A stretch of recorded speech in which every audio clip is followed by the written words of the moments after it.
All right, Kiss Army, welcome to the KissFAQ podcast. Thank you for letting us into your head. I hope we don't do any damage. This is a Kiss-related podcast by the board, for the board. We hope you enjoy.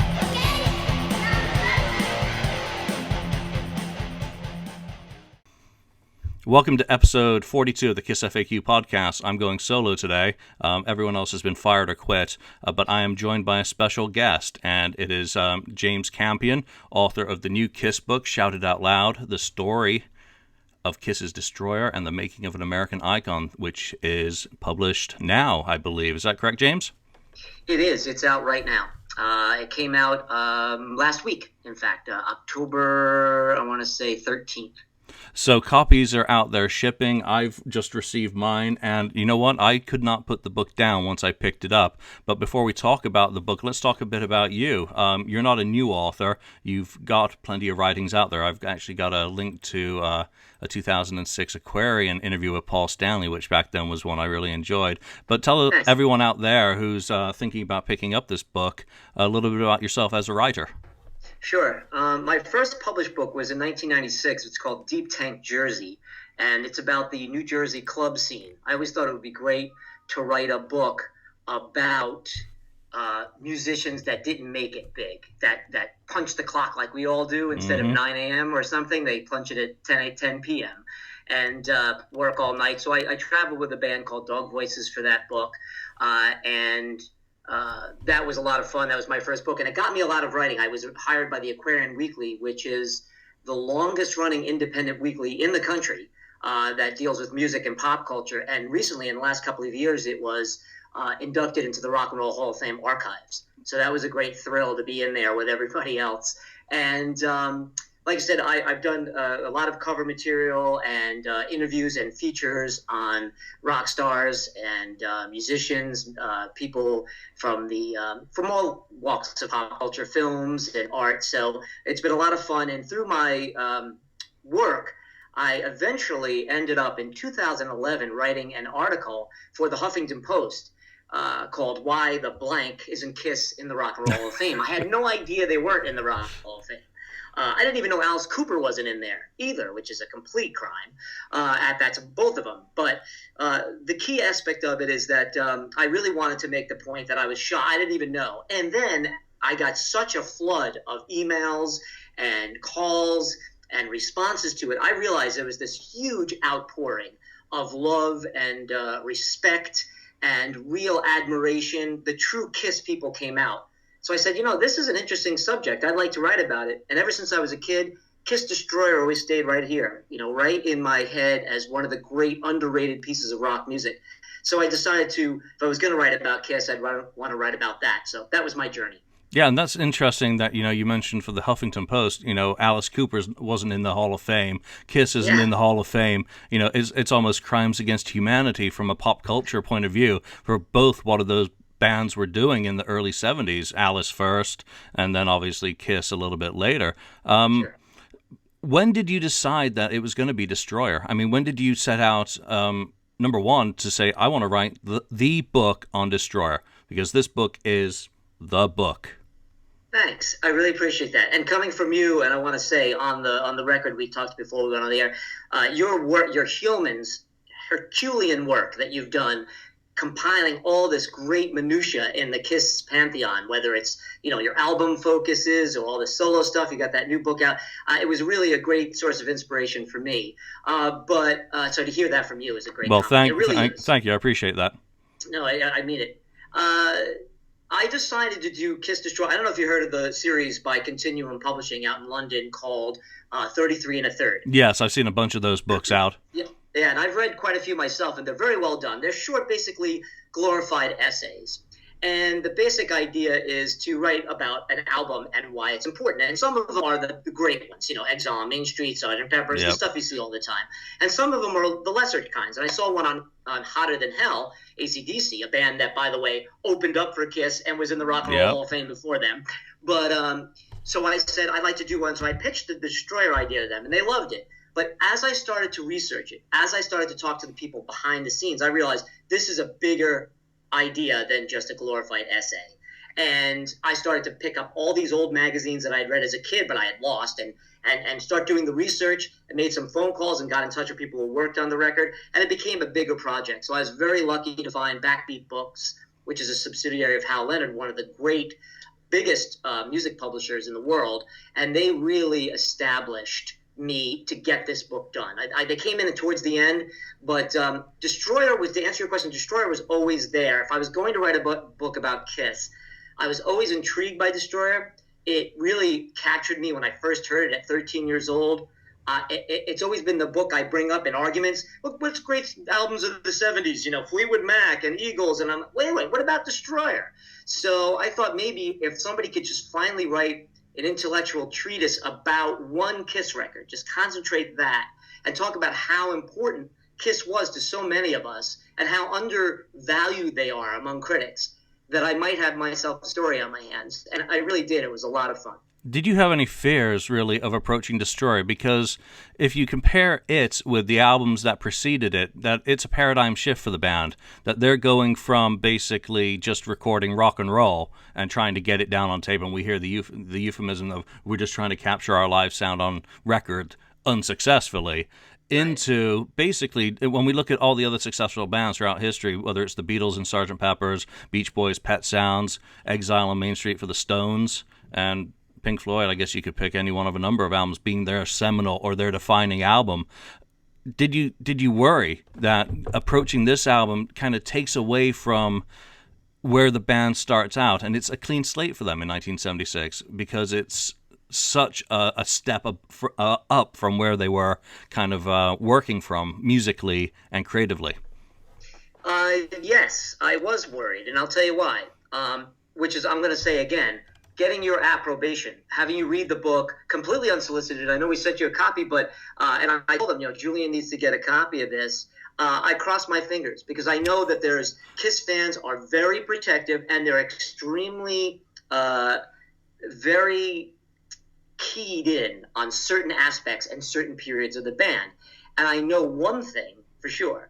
Destroyer is one of the most controversial. You look at all these other bands that put records out. Some of them are controversial. Some people feel like maybe the band shouldn't have gone in that direction or that was their experimental period. But this album, from the time it even came out, was filled with such controversy and such people love it or they hated it or they argued about it. So that was part of the impetus for me writing it. But it was also the worry, as you mentioned, that I had because I want Kiss fans to enjoy it. I want them to see my points in it about how important that record was. But I also didn't want them to think that I'm ignoring the other parts of the canon. I just feel that, and one of the themes of my book is that it wasn't until Destroyer that they really became, and that's why I put it in the subtitle, an icon, where you could actually connect all those things they are now. If you think about what Kiss is now, if you stop a 21-year-old kid on the street, or my dad, who doesn't care about Kiss at all, and ask him about Kiss, they think of Kiss. And I think this was the very, very beginning of kind of branding them as icons. So it was really nerve-wracking because I know how controversial it is, but I also know that the people who worked on it really felt strongly about it as well, and it kind of fed my feeling of I think I've come across the right subject and I'm doing the right thing for it. Because all those people knew they were working on something that really would take this band that had just broken out with Alive and was kind of a rock oddity and making it really an American icon. So let's talk about some of those people that you interviewed for this book, because one of the things I'm going to give you props for straight out is Jay Messina.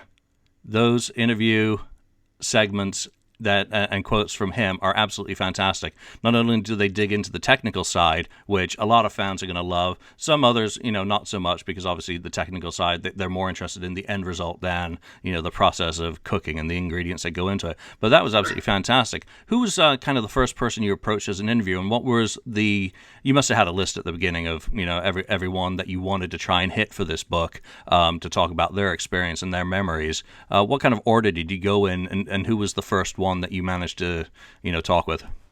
That's a great question. And if it wasn't for him, there were many points in writing this book where I thought, okay, it's my Waterloo now. I either get through this thing or it's not going to be a book.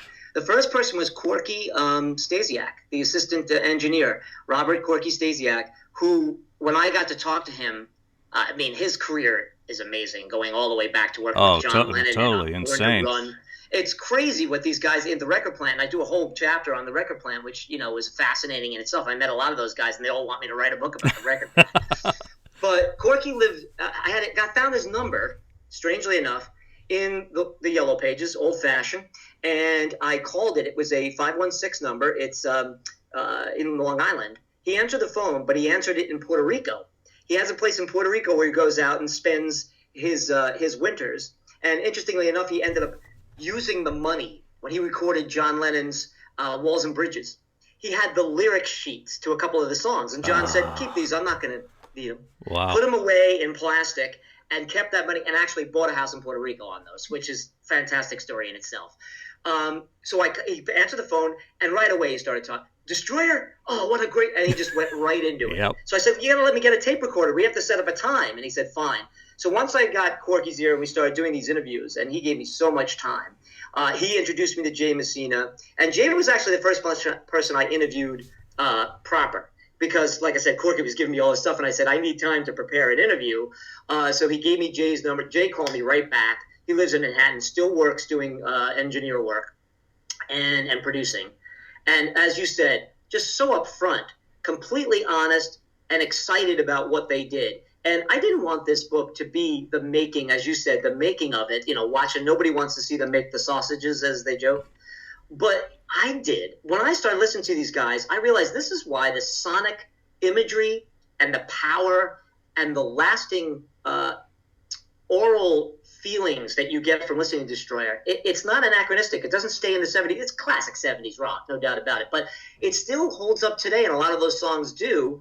And I think a lot of it had to do with the guys who put it together. It was definitely Gene, Paul, Peter, and Ace. I don't mean to minimize their contributions, obviously. But when I started talking to people like Jay and Corky and eventually Bob Ezrin, I realized just the immense amount of work and ingenious quality that they put into Destroyer, which makes it, like you say, and I agree, the seminal Kiss record. Now, talking to Corky, I've spoken with him, and I've got to say that he has a stream of consciousness when you talk to him, and very detail-oriented. He remembers his passion talking about his work, and this is his life's work. And I'm glad that he's as proud as he is. He doesn't blow it out of proportion. He's straightforward in how he tells the story. But number one is his diaries. That he kept notes on what he was doing, and hallelujah, that he was doing that. Because what I find interesting is when we talk to people like Corky's or the Jay Messinas or the guys who are capturing the sound, that's the big difference between Gene and Paul, Ace and Peter. They're the performers. It's the guys who are actually capturing them. They're miking it, they're recording it, they're using their technical aplomb. Bob Ezrin, of course, who we'll talk about. It's those guys who are so important for us to really get a picture of what's going on in the studio. That has nothing to do with the songs. That's all down to the creation of music. We're on to step 30 of maybe 100 talking to Corky and Jay. But Corky, his diaries must have been a godsend. Were you able to have him share those with you, or did he provide notes from them? He did. I thought he'd have more in them because I had read about them on a couple of Jeff Suzz, who wrote Kiss Alive Forever with another gentleman, I believe, Kurt Gooch. And he had written an article in Kiss Magazine in 2005 about the Destroyer sessions, and he mentions in there the dates from Corky's journal. So, of course, I asked him about it, and Corky said sure, and he did share them all with me, everything he had, including very exclusive pictures that I include some of them in the book, and whatever I didn't, I'm trying to post on the Facebook page for the book. Right. But he, unfortunately, here's a sad story. He did lose a lot of his journals, including the Destroyer journals, in Sandy, because he's right out there in Long Island, and he was away when it hit. So, and if it wasn't for apparently Joan Jett, who's one of his neighbors, who has a kind of weird quasi connection to Destroyer herself, she went and saved a lot of his archive material downstairs in his basement. Otherwise, he would have lost almost all of it. But just to jump in there, I wish she'd saved the material I was interviewing Corky for.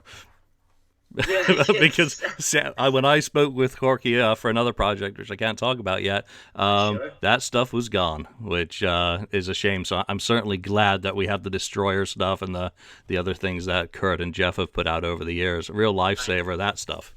Yeah, it absolutely is. And like, I'm sure as you well know, Corky worked on Rock and Roll Over, Love Gun, The Elder, Yep. music from The Elder. So he worked on a lot of Kiss stuff, the Kiss Alive stuff, specifically the fourth side, the non-live side. So Corky was, he stayed around with the band. So he gave a good perspective on what Bob did, how Bob got the most out of them, how really experimental. Without being pretentious, they really went for it with this record, and they put their hands in Bob, and Bob really pushed them, and so did the engineers, and everybody, like I said, knew they were doing something special. They didn't care. They threw ideas against the wall. They tried different soundscapes. They tried different bass. They tried echo chambers. They did everything. They put the drums in an elevator shaft, which is a true story. All that stuff really, really lends, I think, to the beauty and majesty of that record. So, yes, to finish up, Corky did share a lot of that stuff with me, and he was very meticulous, again, about putting dates in there. Yep. So there was that controversy, as you know, about when the record was recorded. Some people assume it was recorded in August, September, and then it broke up with the lawsuits that happened, and then they went back. And I kind of pieced together, I think, the definitive story as much as we know, because the record plant is gone now. Yep. And I called the record plant in L.A., and they have no records at all. And so is A&R Studios, which was, as you know, Phil Ramone's place. That used to be Columbia Studios back in the 50s and 60s, and they recorded Beth and the Beth and Great Expectations choir and orchestras there. Both those studios are gone now, and so it's hard to find out exactly when. So I tried to piece out the controversy of how this thing was done, but Corky at least lent me this idea that, as far as he knows, NJ, they started this record on January 4th, 1976, and finished it in early February with mixing. So, yes, it was a godsend. It's lost to the ages now, but at least we got it in the book. So there's a challenge for anyone out there listening, because we know that Kiss fans are hoarders, and that a lot of us end up with some very interesting documentation. If you have documentation from the record plant, bills, anything from the Destroyer sessions, get them to James, because if there's still any question about a mystery out there, I interviewed Neil Tiemann years ago, and that was the drummer from one of Paul Stanley's pre-Kiss bands, who was actually working at Electric Lady while they were doing the cleanup work on Alive. And he was adamant at the time, but couldn't provide any particular detail, that they were jumping between studios, working both on the new album and cleaning up the material for the Alive release. Now, what that suggests to me is more that they were working on demos, themselves, because he doesn't mention Ezrin at all at that time. So I think we've probably got one picture. And let's talk about the genesis of some of this material.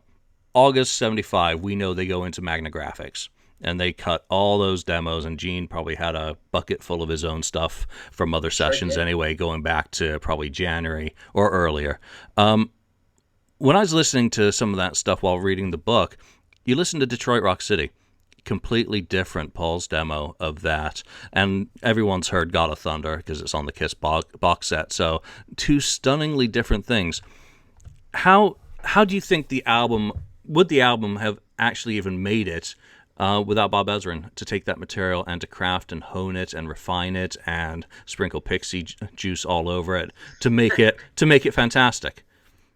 Big N-O. No, It would not have. Listen to Just a Kill, listen to Hotter Than Hell, listen to Rock and Roll Over. These are completely different records. Now, they're not a completely different band. There are echoes, absolutely, of what Kiss is in Destroyer. But to his ultimate consternation, because he got hammered when that record came out, as he said, that one reviewer said they wanted to punch Bob in the face on behalf of Kiss fans everywhere.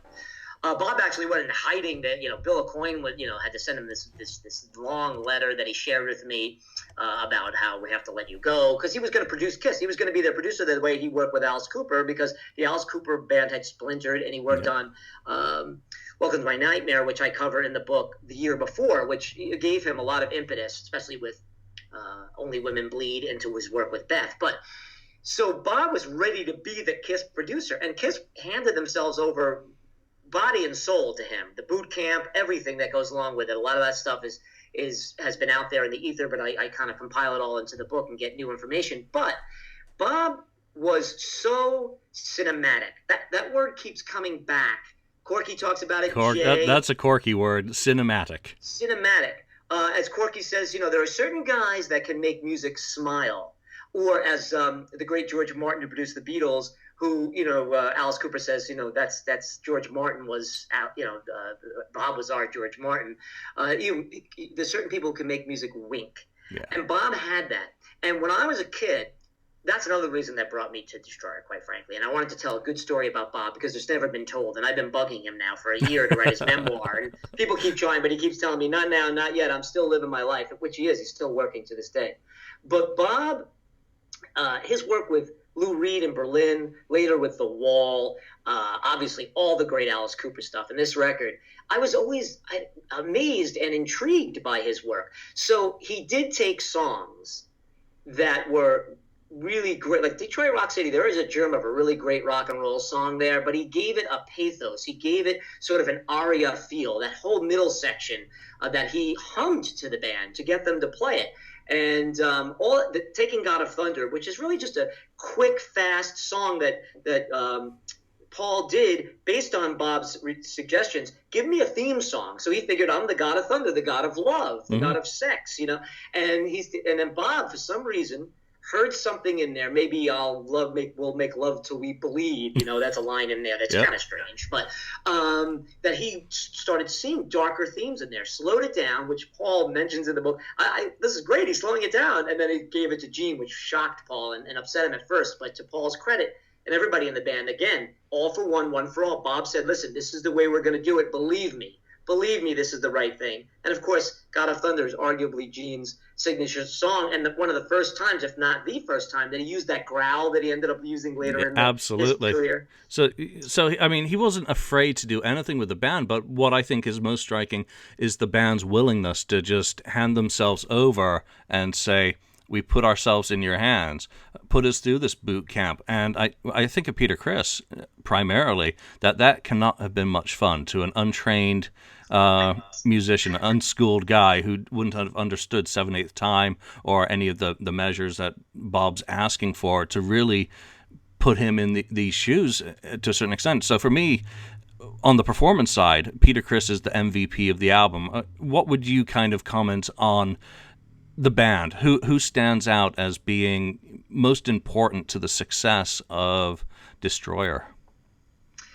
Well, you mentioned Peter. Of course, he jokes in his memoir, and I quote in the book, that he had to go into like that primal scream therapy that John Lennon went through in the early 70s just to get through it. Peter had his demons, of course, that started to come out specifically in the Hotter Than Hell sessions, and then later on, certainly in Destroyer, I'm very candid in it. And Bob joked with me, don't make me look like a crazy drug addict. But Bob admits that his cocaine abuse during that period of time had not gotten to the point where he couldn't function. It actually was fueling this overwhelming personality that he had. He even jokes now, he said, I could never do what I did at 24, 25, 26 years old now. I wouldn't even think of doing it. He said, I was a force of personality. It was a diminutive Al Pacino-looking guy who would simply get in the faces of everyone and just take over. That force of personality really inspired Gene and Paul, who, as we know, are two of the most hardworking people in the history of entertainment. Absolutely, yeah. They gave it all the time. Gene had no interest in anything but putting out rock music that would get him plenty of money and plenty of women. Paul wanted to play great rock music that would put him in the pantheon of the great English rock bands that he revered. When they got Bob, they were the guys that unequivocally, along with Bill Aucoin, thought this is exactly what we need. Alice Cooper was the biggest thing on the planet when they were just starting out in 73. They were splintering. Alice was going off on his own, maybe doing movies. Let's get Bob Ezrin in here, which they did in late 74, early 75. A lot of people don't know that, and I came to learn from working on the book prior to even the recording alive.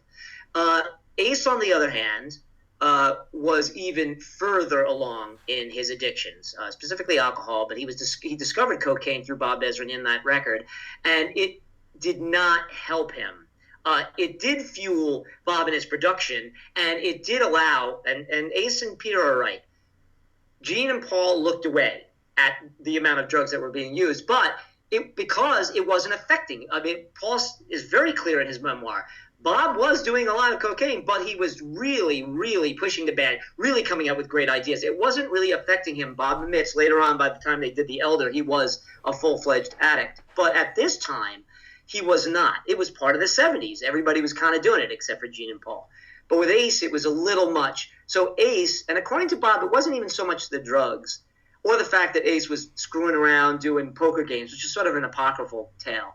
It was about Ace being really insecure around Bob. That force of personality that drove Gene and Paul to be better kind of put Ace in a little bit of a hole, and he didn't like it. Ace liked just showing up and just wailing off the top, and that's great. But Bob is really trying to help them paint a masterpiece. And Ace knew that Bob had used other guitar players in the past with Alice Cooper and Aerosmith, so he was not, he felt the pressure. But Peter, as you say, he's the MVP. Never mind Beth. I mean, his drumming on the record, probably the best he ever did. And Bob put him through the ringer. And I learned a lot about that through writing this book. How much, I mean, Peter really physically. He suffered. Shot. Yeah. He suffered for the art on that album. And for me, he's always been, it's the drums, it's the backbeat. So without the drums, there's no foundation to really build a song on. So right. I've always loved his work on that album. But I also think Paul Stanley, vocally, he's taking a gigantic leap on this album in terms of his singing. And, you got to give him a medal for giving Gene God of Thunder, because giving away songs, particularly to who is his rival in the band for the songwriting, it's Gene. When he's had to give songs away to other members of the band, that's kind of, that keeps them happy. But here he is. He's giving away a song to Gene that becomes Gene's, theme song in essence. So I always find that a cool story. Going back to Corky briefly, the whole capturing of the sound on this album really makes it, gives it a grandeur. It's so bombastic. It's so grandiose in its sound. And what he has suggested in the interview he did with me is listen to this album wearing headphones. And, right. and I'm sure he told you the story about the binaural recording, Yes. and the technical details of capturing a lot of the sounds. But what they add to these songs are great as they are, but the recording techniques and Bob's magic are, did he see this as a pet project, Bob? And, when did you first get to talk to him? Well, Bob did not. Bob, from the very beginning when I interviewed him, said this was one of the best times of my life, one of the greatest experiences of my life. He said that several times. And he was very grateful that I was doing the book. It took me over a year to get Bob. First of all, I had to get in contact with him, and I got in contact with him through Alice Cooper, who I did 2 features. One was a cover feature for the East Coast Rocker. I want to say 2011, 2012. I think it was 2012. And you can find all this stuff on my website if you're interested, and they're out there. But the Alice Cooper interviews are some of my favorite. No more honest, interesting cat is Alice Cooper, but that you'll find in Alice Cooper. But Alice and Dick, the late Dick Wagner, who I interviewed, one of the last interviews he ever did before passing last year, sadly. They both, and Dick, as you know, played on the Destroyer album in the background, but he also played on all the Alice Cooper solo stuff. Some of the, he played with Aerosmith, he played, a ton of guys. But the two of them did a lot of, cajoling for me. And that gave Bob a feeling that I was serious. But then when I finally got Bob's email, I started to hit him. And thanks to his assistant, Kim, and it just kept, next week, next month, I might have a break in Christmas. This went on for 12, 13, 14 months. And he was literally my Wizard of Oz. It was almost like this incredible journey to get Bob to sit down and talk to me. When he finally did, he was a little intimidating. I get it. I get the whole intimidation. But after he started to see that I was serious and I had done my homework and that Corky and Jay gave me some really good foundations, ask Bob this. Remember when this happened? Make sure Bob talks about that it really got him flowing. And Bob absolutely 100% thought he was going to be Kiss's producer. He was going to take this band that he said was a 50,000 to 75,000 sales thing and make it 1 million sales. And he was going to work to give them the ethos, the pathos, the subtext, the cinematic aspect of what he wanted to do. Sadly, because of the unbelievable blowback when Kiss came out with an album with strings and calliopes and backwards tracks and that binaural recording opening.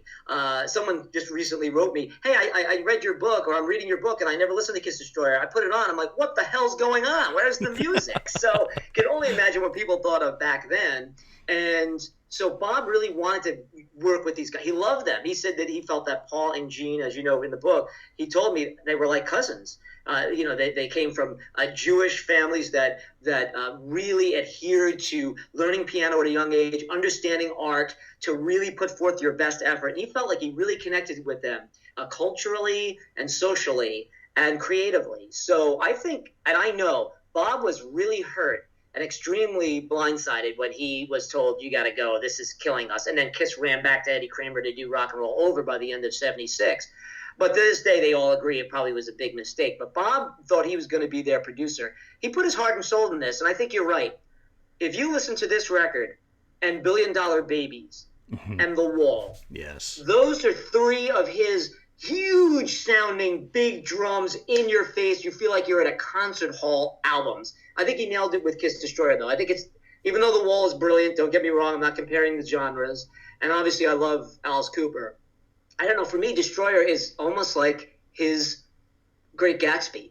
It's his masterpiece for me. I think it's Bob's. He found the right band at the right time, and they really came through for him, and he came through for them, I think. I don't think you could talk about Bob Ezrin without mentioning any of those three bands and those albums that you mentioned in particular. Regardless of the genre, a good album is a good album, because I think a good album crosses over genres. It makes a person who may just be a metalhead listen to a pop album or a rock album, and vice versa. So, when we talk about The Wall, you put on all of these albums, and again, for me, it comes back to headphones, that you listen to it, you're picking up all these nuances in your head, that there are just so many layers and textures. And it comes back to Bob. He really paints like an audio picture. Yes. It's got so many different layers of paint, which are sounds for him. It's Technicolor sound. It is. And let me just say, I love that, okay? And obviously you get it. But I totally understand, and so does Bob, that Kiss fans who love the raw, in-your-face, barely produced, with mistakes in there, the first three albums, and even the albums after that. I understand why they feel like, that Bob Ezrin, he ruined them for, what's with the great expectations, and why is there a ballad? I totally and utterly get that. But for me, I think that's what Kiss needed. But I understand where fans would revolt on that, because they want that old, and I always thought it was disingenuous. There were a lot of reviewers who absolutely dismissed Kiss for those first three albums, including Alive. Yep. Now we're saying in the reviews, which is why I put all those reviews in the book, they're ruining Kiss. Where's the songs about screwing and being on the street, and where's that, it's too much echo, but they were complaining these songs sound half-assed.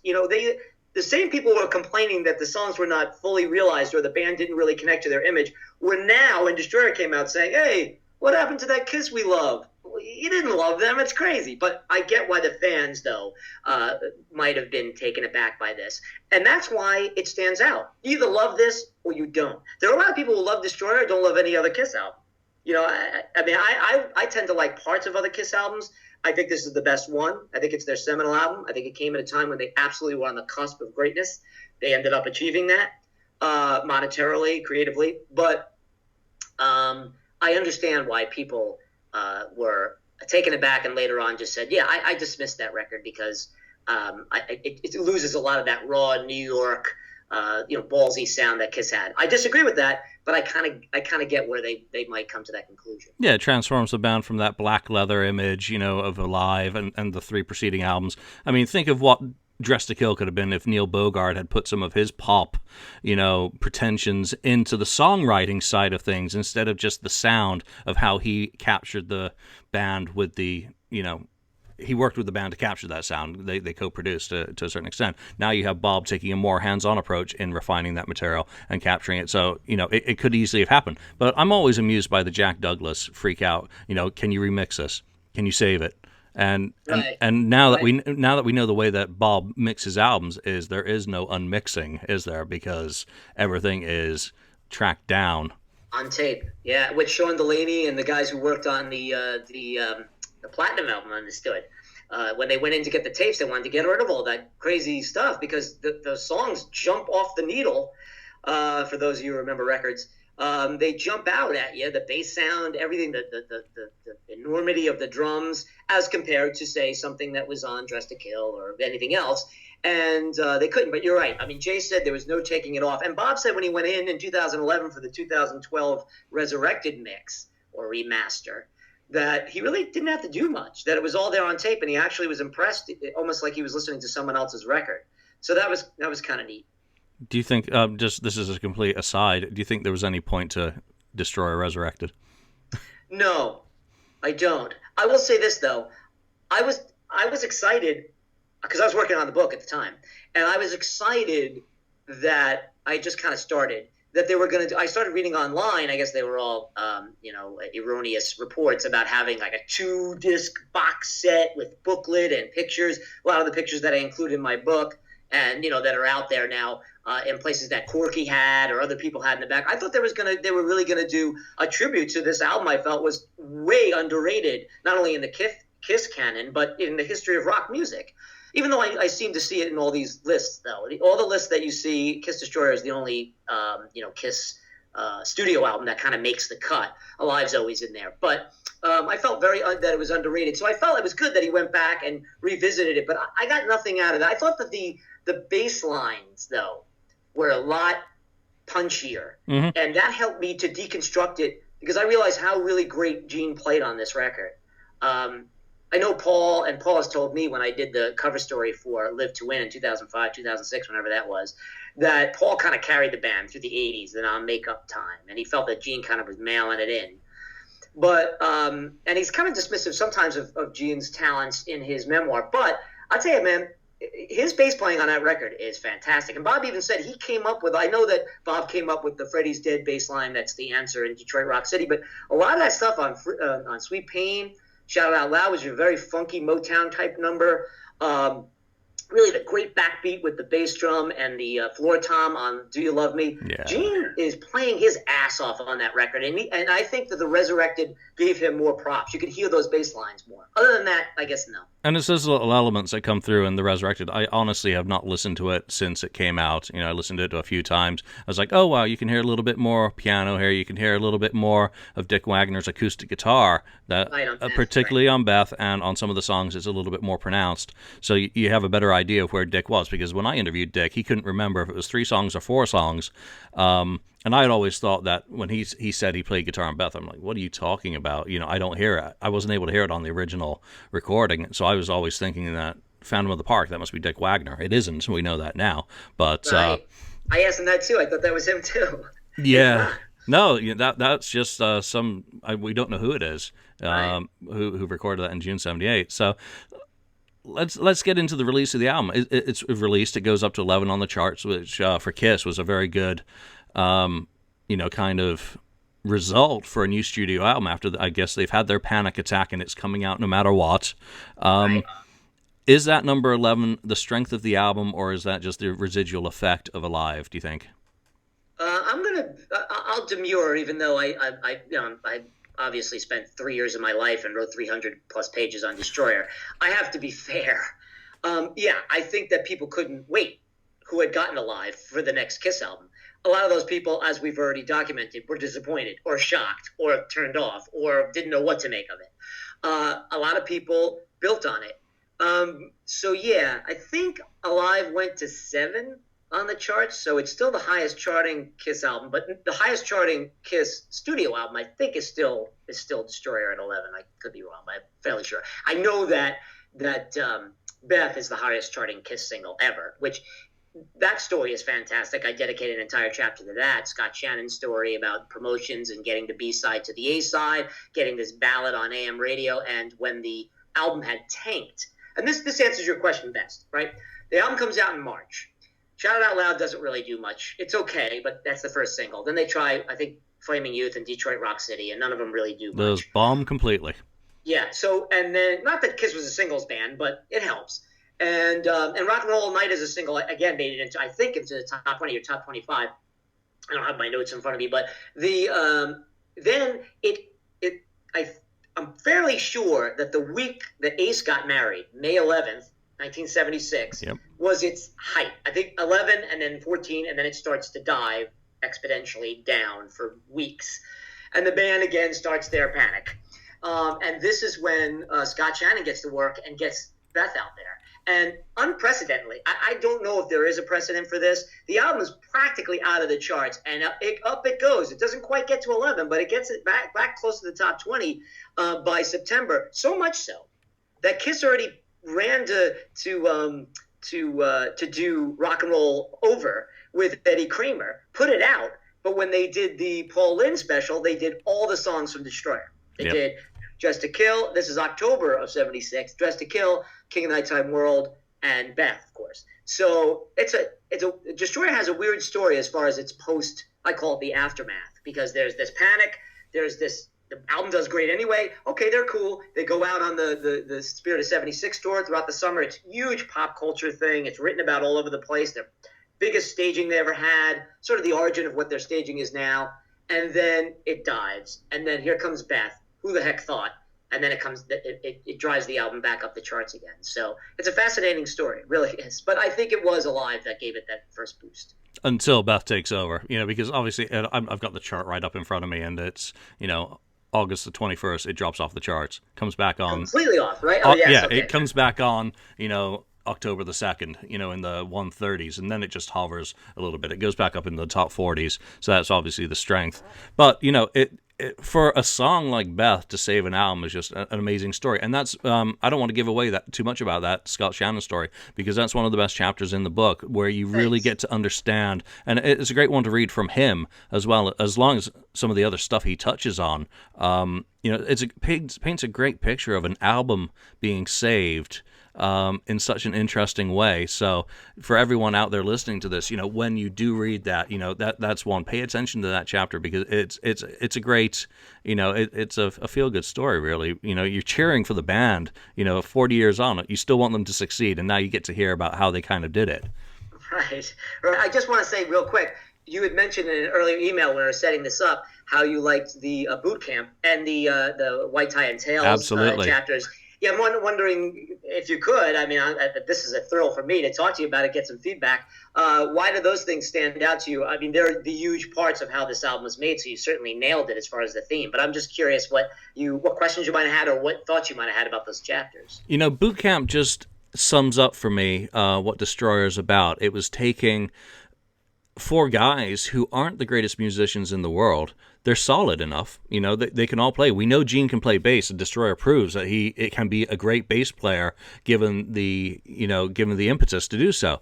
But Boot Camp is just so descriptive of getting these guys to be the best they can be. It's like a documentary on an athlete preparing for their marathon.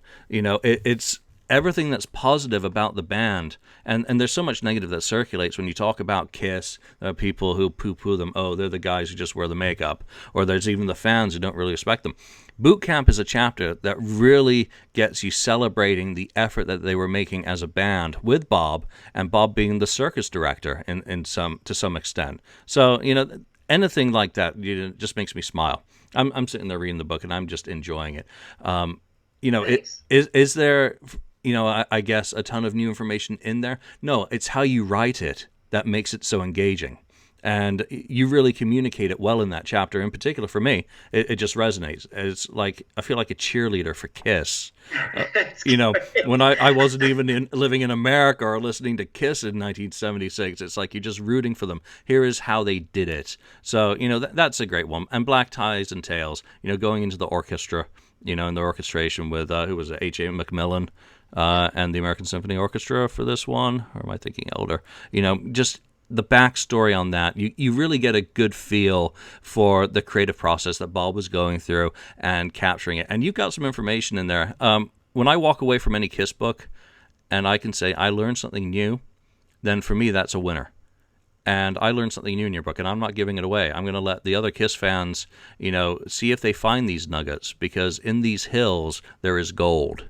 You just have and this is for the readers. They just have to read it, and I think they'll find something new, or they'll find an explanation that they like from your writing style. So props to you for writing it well. But also those are my two chapters, along with Scott Shannon, that really resonate. So those are good ones. Focus on those people out there. And yeah.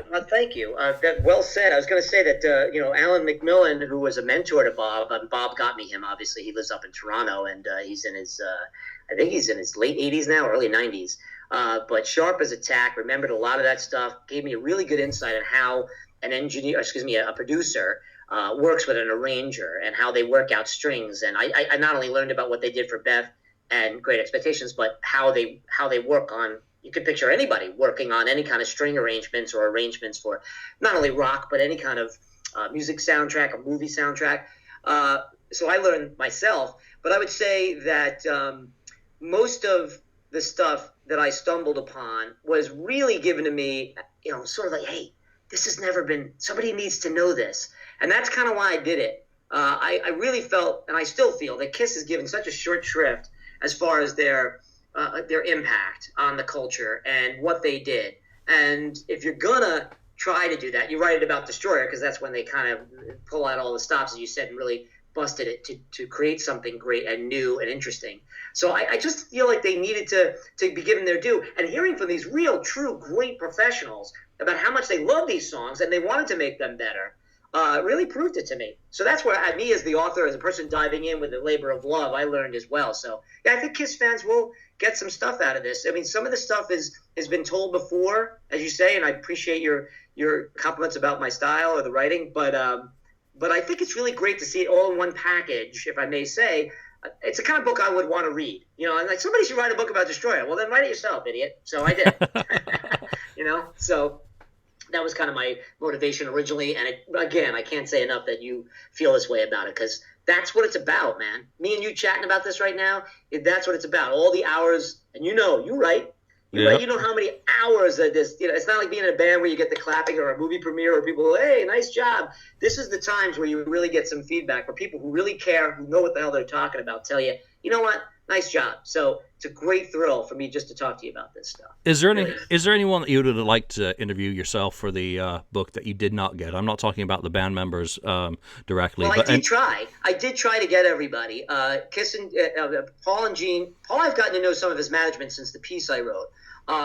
He was aloof. I did quote sometimes from my original interview because I had asked him about those songs, because Destroyer's always been in my transom.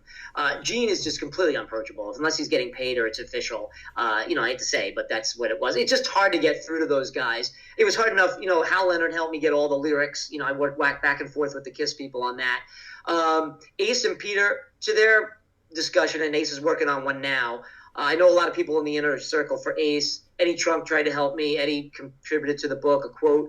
They were working on memoirs. They didn't want to give it away. Peter Criss lives, when I say, like 35, 40 miles from me here in Jersey. So It's not even that far, maybe even closer. I tried to hook up with him. It just never worked. And then I was discussing something with a good friend of mine who helped me with the book, Peter Blasevic, who helped me with he's a classically trained musician with a lot of the music in there. He was working in archive department at Rutgers University. He's a library scientist. And he said to me, he was writing some of my work, and he said, I would steer clear of trying to get these guys to talk about this 40 years after the fact. Go back and get their quotes at 26, 25 years old. That's when you're going to get the feel, get the reader into that period.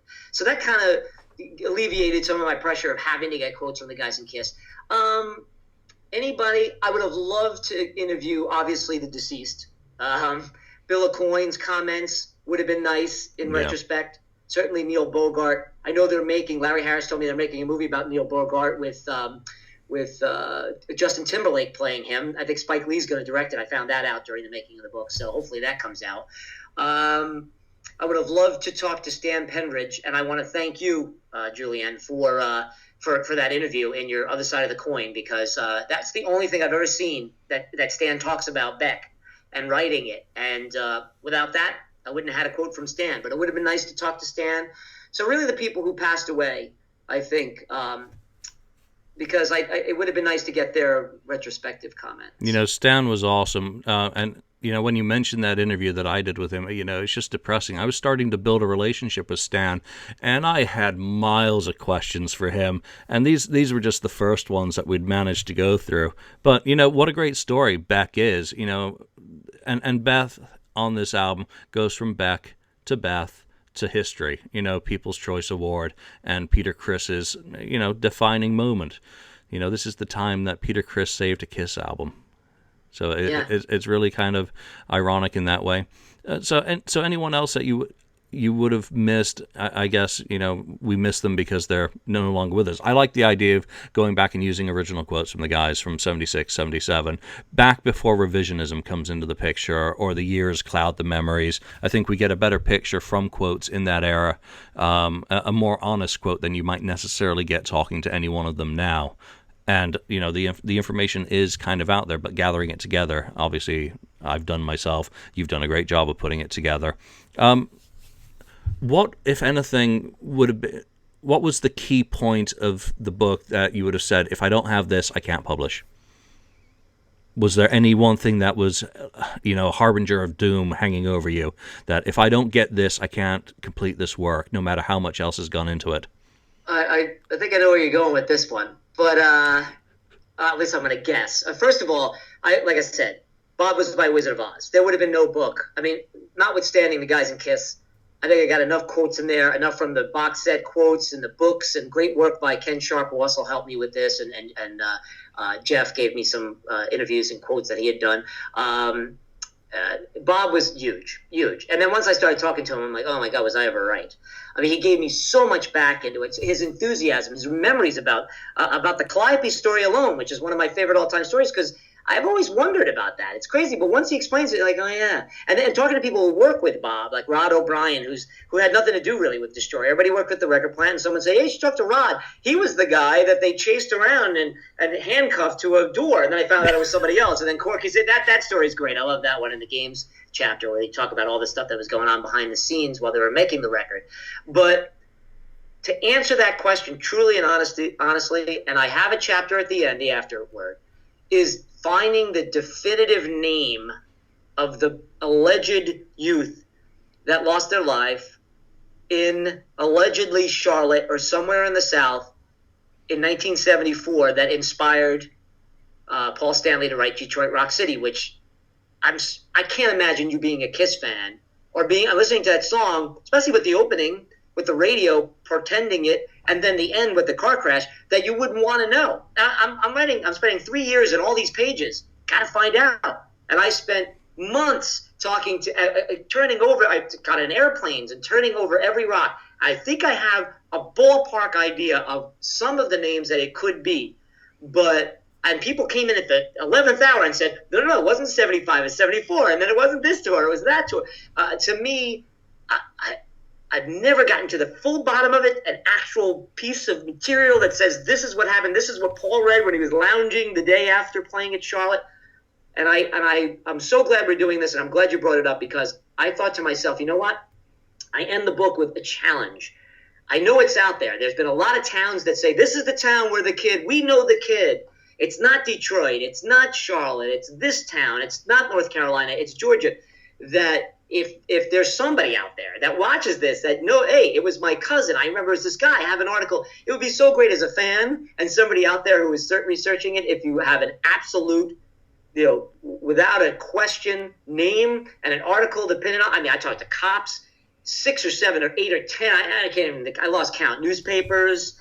It was just. It eluded me. I have names in there, which has never been done, and you read it, but that one, it still haunts me. It does. It haunts me. I don't know what you thought about the afterwards there. If you thought, oh, did he get to the bottom of it, or it titillated you for knowing the answer, or why? Whenever anyone even asks, it's very macabre. But it's out there. At some point, I thought to myself, this didn't even happen. It's one of those Kiss things where they make it up, for the drama of it. But it did. It did happen. Yep. And the question is, where is that name? Where is that lonely road where that kid drove that inspired Detroit Rock City, which, to me, it's my favorite Kiss song and the perfect opener for that record, and really inspired me to start to write this song, to write this book. So Destroyer bookends itself. You have the audio introduction, the newsreader. Is it definitively proven now that is Gene? It is not. That's Bob.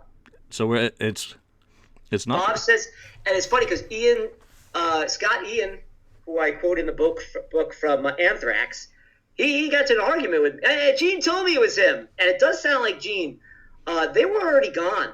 They went off on tour, according to Corky's notes, and I don't have them right in front of me, but it was either the last day of January, the 29th, 30th, or the first day of February. I think they took about a week to mix it, but it was like somewhere in the late 20s, and Kiss had finished principal recording in the 21st, 22nd.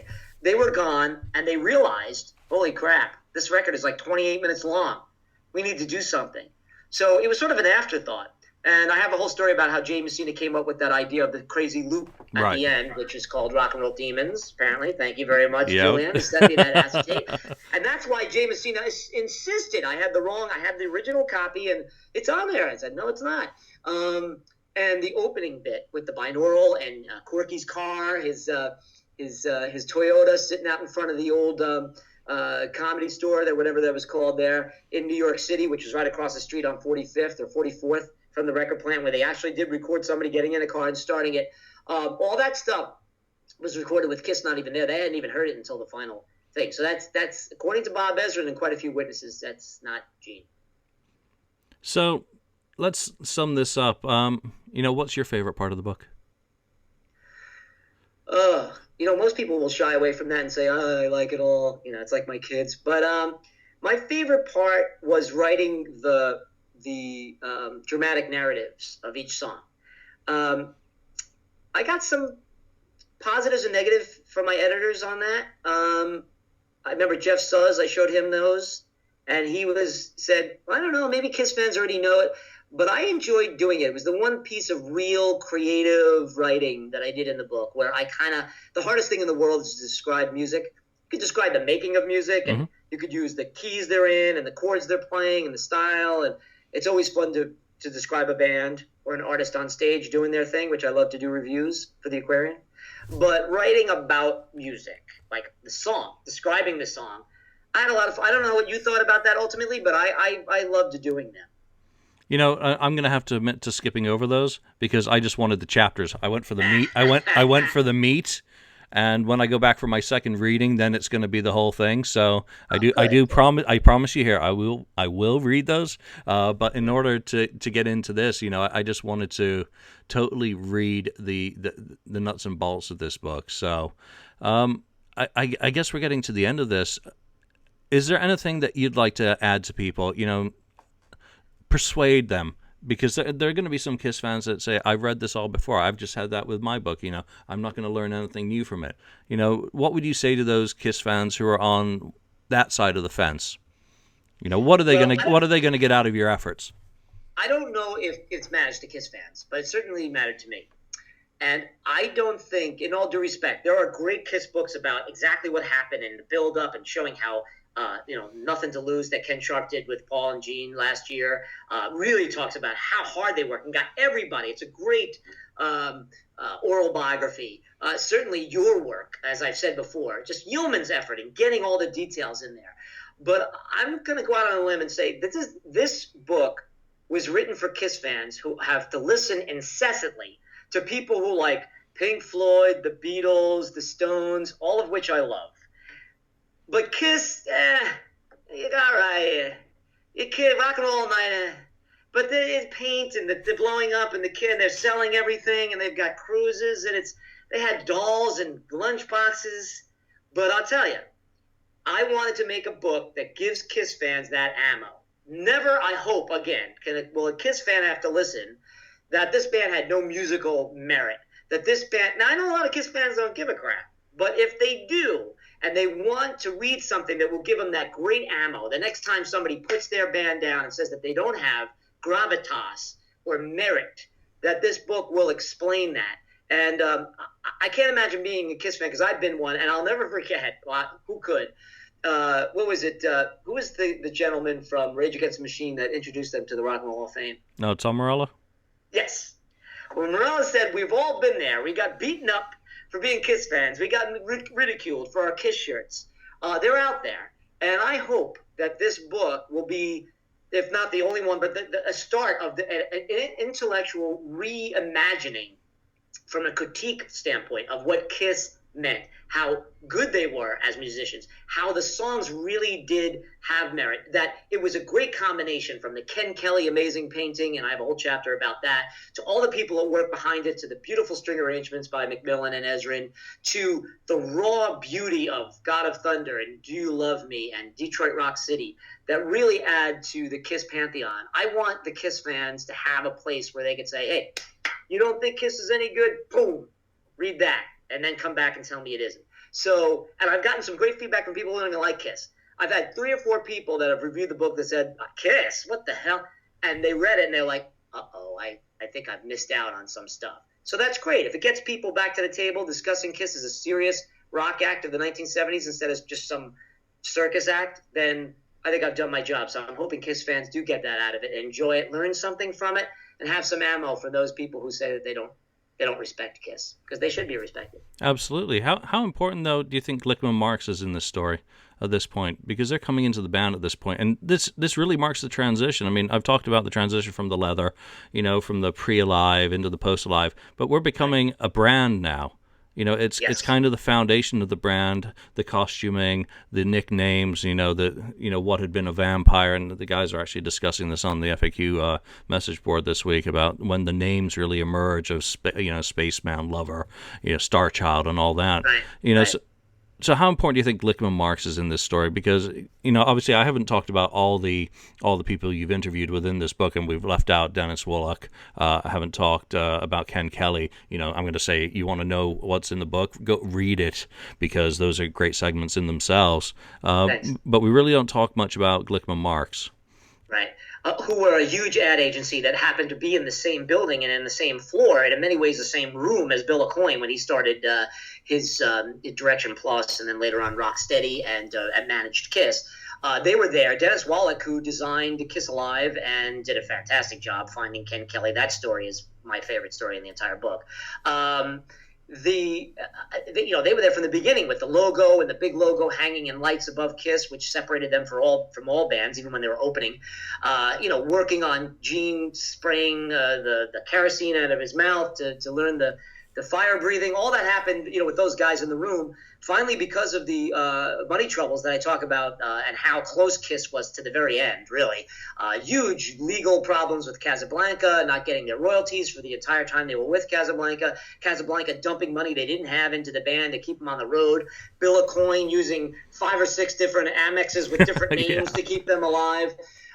So they were on the precipice, but they got it. But Bill got a loan from Glickman Marx, and now they had some skin in the game. And Dennis Woloch, and later on the guys who worked on the Spirit of '76, like Mark Ravitch, who designed the entire set that I interviewed for the book, they all swear that was when Kiss went to that that went to the icon status. They went from the leather and the blue hair to the jumpsuits that you see on the cover of the Destroyer cover, the painting, which Ken had to paint twice because he painted them in the original outfits, and they said, no, we got new ones now. So we have to have them be superheroes. And just the massive amount of marketing. That's when they started, which a lot of people do hate, but I loved because I was young. The marketing of the figurines and the lunch boxes and everything Kiss. The first concert booklet that they had, one of the original ones that were ever made for the '76 tour. The huge posters, the big billboards on Hollywood and Vine, all the stuff that came out of it. That was Glickman and Marx. They had skin in the game, and they started to really push Kiss and bring them out into a global atmosphere.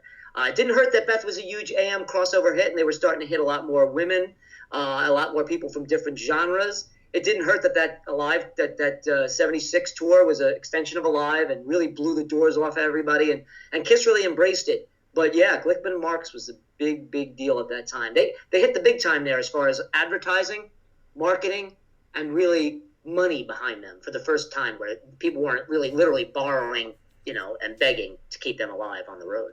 For a band that was so afraid of the album at one point, I mean, it's kind of strange that the Spirit of '76 tour, starts off with 6 songs from the album in the set. So they can't have been that afraid of it. My final question / statement on this discussion is, when we look at Rock and Roll Over and running back into the comfortable arms of Eddie Kramer, do we call Destroyer a failure? Because they never went back, or at least until they tried The Elder, and maybe I guess we could say to a certain extent they did soften a little bit with Vinnie Poncia for Dynasty and Unmasked, but they for the remainder of the originals era, they just did your kind of standard, safe rock and roll. So is Destroyer ultimately a failure? It depends on your semantics. I'll say this, though. It was in and of itself its own thing. I did a series of interviews in June that I put up on the Shout It Out Loud Facebook page, in which I was asked several times about that. Is this the beginning of Kiss, the end of Kiss, a new era, and there was shifting? I think it's hard to describe, because at least with Bob Dylan, when he gets to Blonde on Blonde, his '60s masterpiece, you got this lead up Highway 61 and Bring It All Back Home. When you get to Sgt. Pepper's, you have Rubber Soul, then you have Revolver, Yep. and people say, "Well, you can't compare this to Sgt. Pepper." Why not? It's their Sgt. Pepper. So, but like you said, Dressed to Kill, stripped down, produced by a guy who's not a producer. To Eddie Kramer, one of the great producers who worked on Alive, obviously, where Jimi Hendrix and everything. They went back to the raw again. So Kiss saw it as a scary endeavor. But I'll say this. Ultimately, the long view of Destroyer is simply this. It makes all the top 100s, the only studio album that Kiss produced that makes all the top 100s. It makes that book, 100 or 1,000 records, 500 records you need to have before you die. The Rolling Stone, go down the list. I name them in the book. So retrospectively, in the long view, it survives. Number two, I saw several interviews with Kiss when they got back together in '96 for the reunion tour, where Paul says over and over again, I guess we have to admit, Destroyer is the seminal Kiss album. It's the album, more songs are played from Kiss Destroyer on that comeback than anything except for the first album. They still play Dressed to Kill and the King of the Nighttime World. Sometimes it kicks off the tours, sometimes it doesn't, but it's in there. They can't not play Shout It Out Loud, which they used to kick off in '96. They have to do Beth, right? That's got them all together when the band got back together. And Do You Love Me was done during the Unplugged. So those songs kind of, and obviously God of Thunder. I mean, it's Gene's song. So in retrospect, I don't see how it could be considered a failure. I will say this, though. It absolutely shifted, you used the word paradigm, it shifted the narrative for Kiss, it shifted their sonic abilities, and maybe it was a 1 in a million shot. Maybe it was their Great Gatsby, because, let's face it, Fitzgerald never went back and wrote anything as good as Gatsby again. Some people direct movies that are spectacular, like Mike Nichols, the late Michael Nichols that just died. He directed some great stuff, but is there anything better than The Graduate? It's a masterpiece. So sometimes the confluence of talents, timing, right at the edge of their success with Alive coming out of that, the pressure they had on them. I just think Destroyer is, if I'm going to put it in a time capsule, if someone stops me on the street and says, what Kiss album should I listen to? I'm sorry. I got to give them that one. I really do. Well, that's a great way to end it. So how can people find this book? It's everywhere that good books are sold.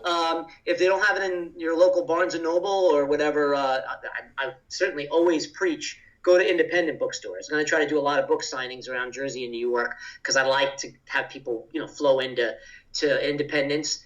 It's on Amazon, and there was an issue with the Kindle version that the link was not right, but I think they're fixing it now. Yep. So that'll be all, by the time people see this, that'll be all ready to go. I guess it'll be available at Nook. It's been available on Barnes & Noble. Quite a few people have picked it up there. So anywhere you'd like to get the book in whatever format, love to hear from you. You can contact me at my website, jamescampion.com. Love to hear the feedback. Can't wait to hear feedback to our discussion. I'm sure there's a lot of comments on that.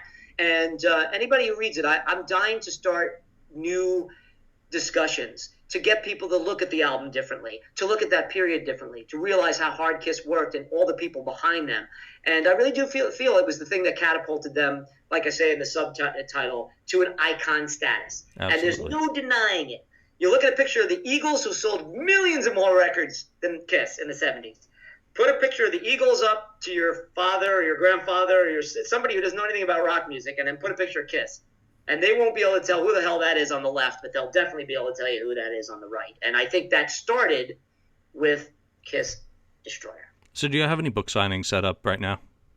Nothing's set yet. Things are still kind of percolating. Thank you. I would have plugged them. Just keep an eye out. I have, I tweet. So if anybody wants to follow me, Twitter at Fear No Art, and or just the website. I'm really excited about a lot of people getting on the Facebook page for Shout It Out Loud. I've put a lot of videos on there, interviews. I put a lot of interview clips. So if you're reading the book and you want to hear what Alan McMillan sounds like, or Larry Harris, or Jay Messina, I have little quotes from everybody, Bob. From my archives. I taped all the interviews, so I have them. I'm starting to put them out every Friday, so you can go to the Shout It Out Loud page and check those out. They're fun, and I like to get feedback that way. So I'll update everybody as we go along. But I'm really looking forward to getting out there and meeting Kiss fans. I was going to do the Kiss Expo this year in Jersey, but they moved it to the spring again. So my publisher is still working with them now to hopefully get over there. So I hope to meet a lot of fans there and get their feedback on the book. But Julian, I thank you so much for your time. This has been a lot of fun, man. I could do another hour. Likewise, but thank you for your time, because you know what? It's just great to talk with someone else who's going down the same path that I travel. So, best of luck with your book. Best of luck with your book, and I want to get a copy of that on the solo albums. I think there's a lot to be learned from that. That's very mysterious in the Kiss pantheon, I think. Well, same to you. Best of luck with your book as well, because I think if people get out of it what I've gotten out of it, they're going to walk away from it enjoying it. So that's at the end of the day, they should enjoy it. They should learn something new. So thank you very much, James Campion, for your time today. Kiss fans, check out James's website. Also go to his Facebook for all the bonus material. And I believe you also mentioned that you were selling some books direct signed. I will be doing that probably in the next month on my website, so keep an eye out for that. If you're interested in something like that, just give me a reminder. So, you can send me an email or something like that or there's a contact page on my website or through the Facebook page. Eventually, I will be able to do that. I'll be able to set that up. I'm going to get some copies from the publisher. But right now, best way to get it is where you get any other book. So. Well, fantastic. Thank you again for all your time today, and we wish you all the best. All right. Take care, KissFAQ fans. Thanks, Julian. Thank you for spending time listening to the KissFAQ podcast today. All sales are final. There are no refunds. If you like, look us up on Facebook or come over to the KissFAQ message board and discuss the topic we broadcast today. We hope to see you again.